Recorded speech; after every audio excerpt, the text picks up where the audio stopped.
Kali ini Pak. Yes, yes.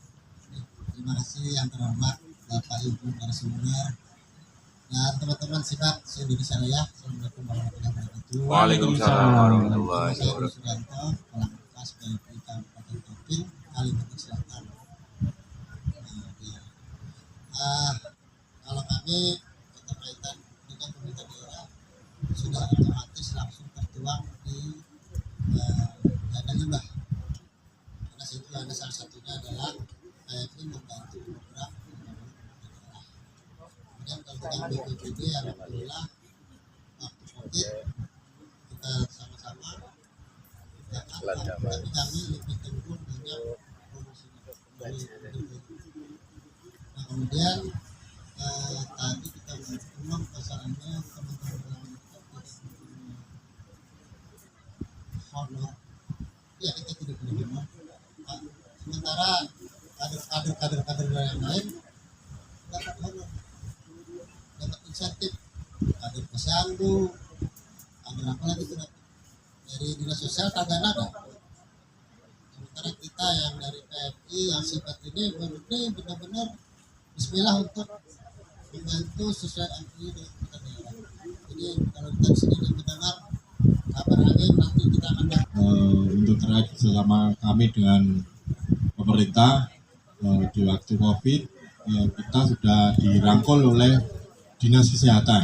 Kita sifat dijadikan tim tracing waktu itu, tim tracing oleh dinas kesehatan. Jadi kita ketika ada kasus COVID kita yang ditugaskan untuk tracing. Kemudian setelah COVID selesai, tidak selesai sampai di situ, kita masih diberikan tugas berlanjut. Jadi segala bentuk ada penyakit menular, kita ditugaskan untuk tracing. Seperti demam berdarah itu kita ditugaskan langsung dari puskesmas untuk tracing. Kemudian Pak, kami menanyakan tentang DPK kelurahan. Nah itu regulasinya sebetulnya seperti apa ketika dana itu sudah masuk di kelurahan. Itu yang membagi plot-plot keuangan itu dari LPMK atau dari mana, atau sudah ditentukan dari atas. Karena pengajuan kami di DPK itu yang kita terima itu tidak sesuai. Jadi misalkan pengajuan kita 5 juta, kita mendapatkannya 3 juta. Ini kawan kita dari belakang, silakan Pak. Terima kasih. Assalamualaikum warahmatullahi wabarakatuh. Saya Koko dari PMI Kabupaten Purbalingga. Kerjasama PMI dengan pemerintah dalam ini bidang donor darah. Kita bekerjasama dengan dinas kesehatan di waktu COVID. Kita merujuk dengan PMK, Kementerian Kesehatan, pada pencegahan pengurangan risiko kematian pada perdarahan ibu melahirkan. Dan kita mengaplikasikan dengan di sana ada setiap calon ibu yang melahirkan harus mempunyai 4 calon pendonor. Nah di situ kita turun ke bawah. Jadi kalau di PMK-nya harus datang ke PMI. Kesulitannya kalau mereka datang ke PMI, yang membiayai calon pendonor siapa? Nah kita turun ke bawah, kita kumpulkan. Karena di PMK juga harus sama dengan donor darahnya. Kalau kita turun ke bawah, kita ambil semua dan kita berikan fasilitas atau jaminan untuk ibu yang melahirkan. Nanti kita jamin untuk darahnya ready.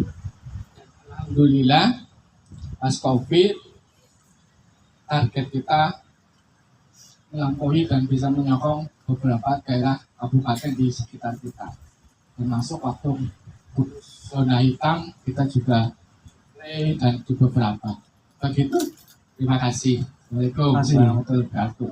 Surat edaran Menteri Dalam Negeri salah satu untuk SBM ini tentang pendanaan. Nah, itu tindak lanjutnya ada dari APBN, APBD, APBDes, biaya lainnya yang diatur dalam peraturan perundang-undangan dalam kondisi keadaan darurat itu dapat menggunakan namanya belanja tidak terduga, tentunya mengacu pada Peraturan Menteri Dalam Negeri Nomor 77 Tahun 2020. Ini kami sampaikan juga bahwa kami di Kementerian Dalam Negeri telah mendeklarasikan Kecamatan Tangguh Bencana.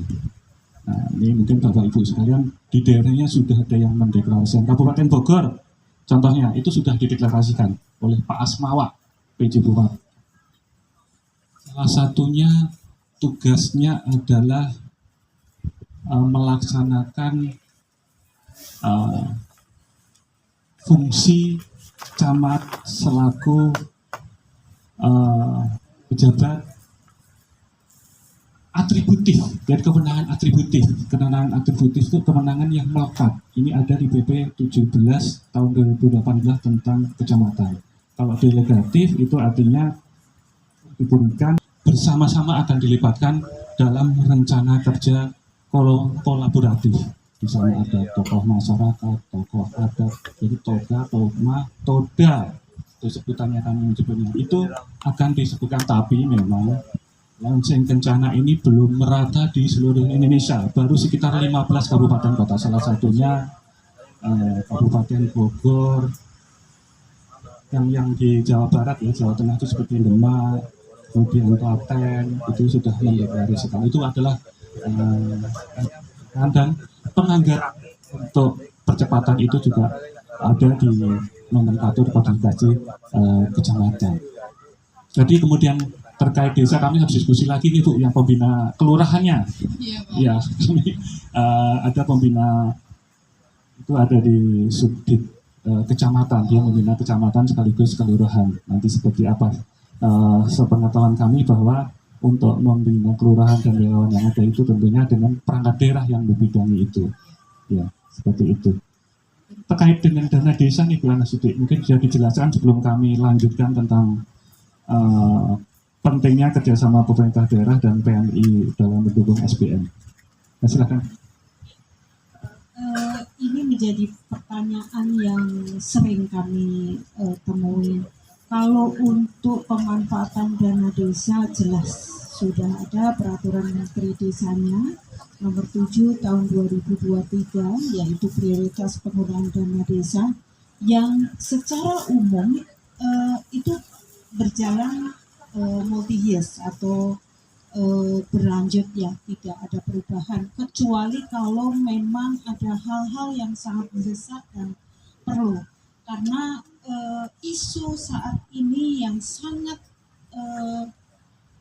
sering dibicarakan baik di forum nasional, internasional, bahkan regional, yaitu adalah perubahan iklim dan bencana alam dan lingkungan. Sehingga peraturan Menteri Desa nomor 7 tahun 2023 itu perlu disesuaikan untuk memasukkan dua isu tadi. Nah, salah satunya adalah isu SBM. Ini mau tidak mau menjadi isu besar di negara kita, sehingga kegiatan-kegiatan SBM itu bisa dijalankan dengan baik oleh teman-teman sekalian yang ada di tingkat desa. Nah, tadi kami juga memasukkan beberapa hal dalam mendukung kelancaran biaya operasional pendataan masyarakat atau hewan yang menunjukkan tanda dan gejala sesuai dengan definisi kasus sesuai dengan kewenangan desa. Jadi selain tadi insentif juga ada biaya operasional, dan selain itu juga ada biaya operasional untuk pertemuan. Di dalam buku saku kita telah sampaikan dalam rapat rutin dalam setahun itu minimal 2 kali. Jadi setiap 1 semester melakukan rapat hal-hal terkait, kemudian update isu-isu yang strategis yang perlu dibahas di dalam tadi SK yang sudah tentunya ditetapkan oleh Pak Kepala Desa ya Bapak Ibu sekalian, nanti bisa dibahas dan kita bisa biayai untuk biaya pertemuannya.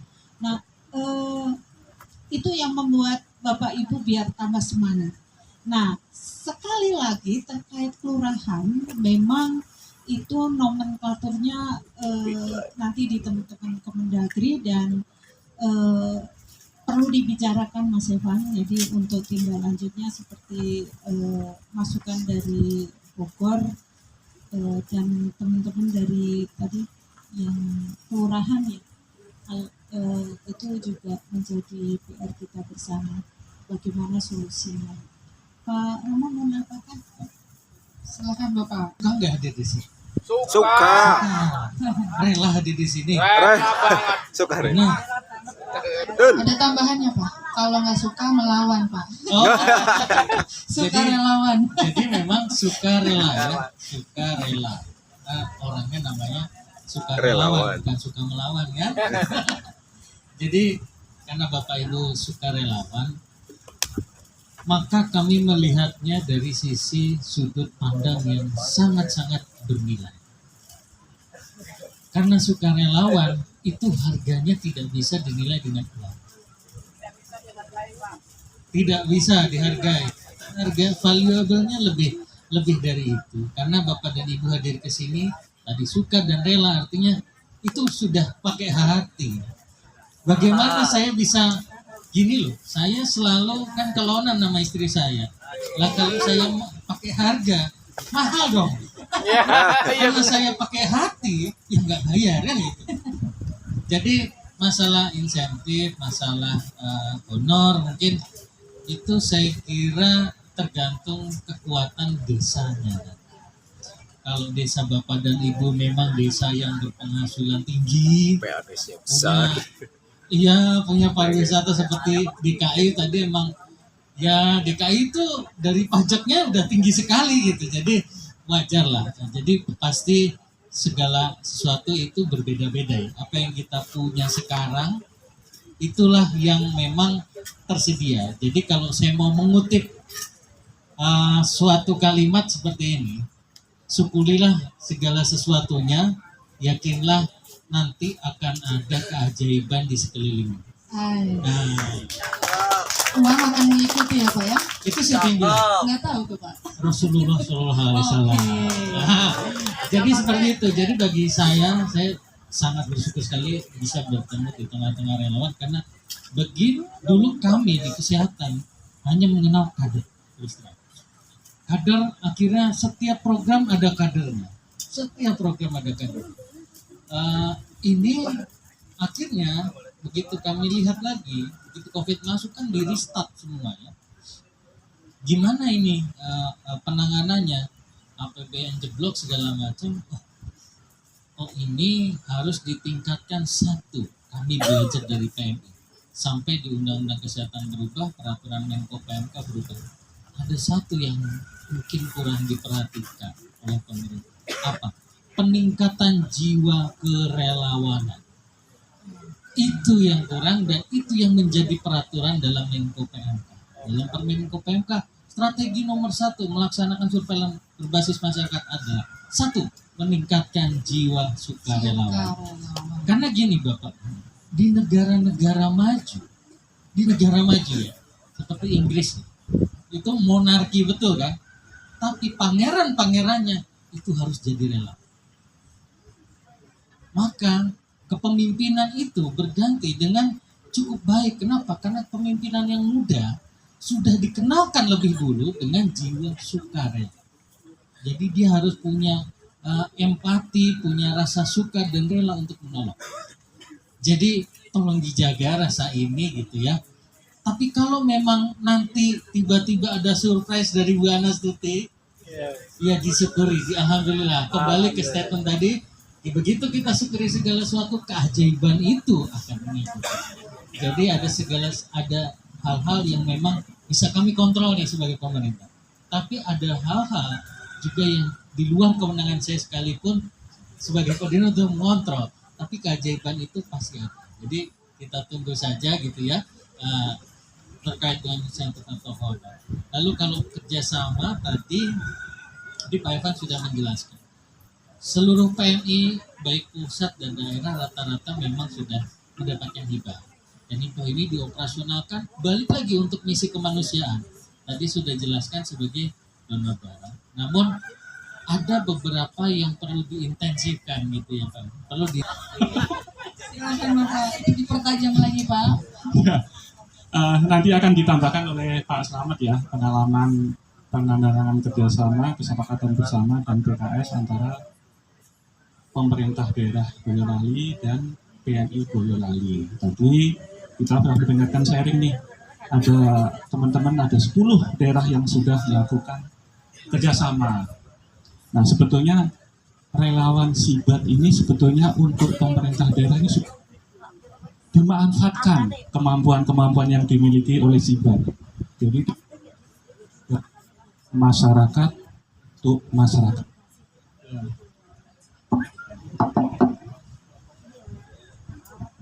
Bagian baterainya udah habis. Jadi garda terdepan dalam penanggulangan bencana adalah relawan yang akan berhadapan langsung dalam penanggulangan bencana. Jadi ini kami akan tularkan bagaimana membangun kerjasama, pemanfaatan, saling menguntungkan antara pemerintah daerah dan PMI. Jadi kerjasama itu ada dasar hukumnya. Tentunya harus mengacu pada peraturan perundang-undangan yang berlaku.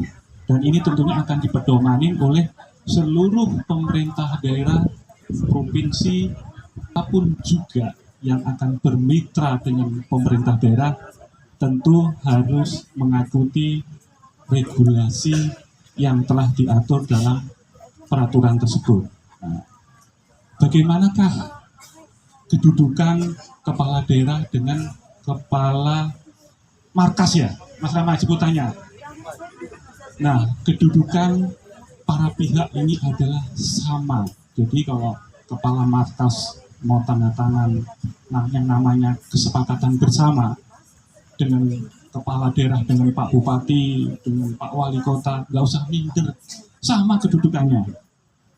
Dan itu sudah dilakukan oleh kepala markas Boyolali, kepala markas PMI Boyolali. Nah, caranya gimana? Inisiasi itu ada 2. Inisiasi dari pemerintah daerah atau inisiasi dari PMI. Kalau inisiasinya itu dari PMI, tentu harus diawali dengan surat. Ya, surat itu surat keinginan untuk melakukan kerjasama. Itu ditujukan kepada kepala daerahnya. Isinya apa? Latar belakang, masuk tujuan, ruang lingkup, jangka waktu. Namanya orang lamar cewek, tentu harus mengungkapkan semuanya, unek-uneknya. Kemudian oleh pemerintah daerah, proposal tersebut diterima dan dibahas, didiskusikan. Namanya orang mau mantu, pasti ada keluarganya, ada bapak ibunya, ada pamannya, ada keluarganya. Dibahas di dalam namanya tim koordinasi kerjasama daerah. Nah, begitu tahapannya. Nah, kemudian setelah dibahas, ternyata lamaran ini menguntungkan nih, sama-sama menguntungkan. Menguntungkan pemerintah daerah,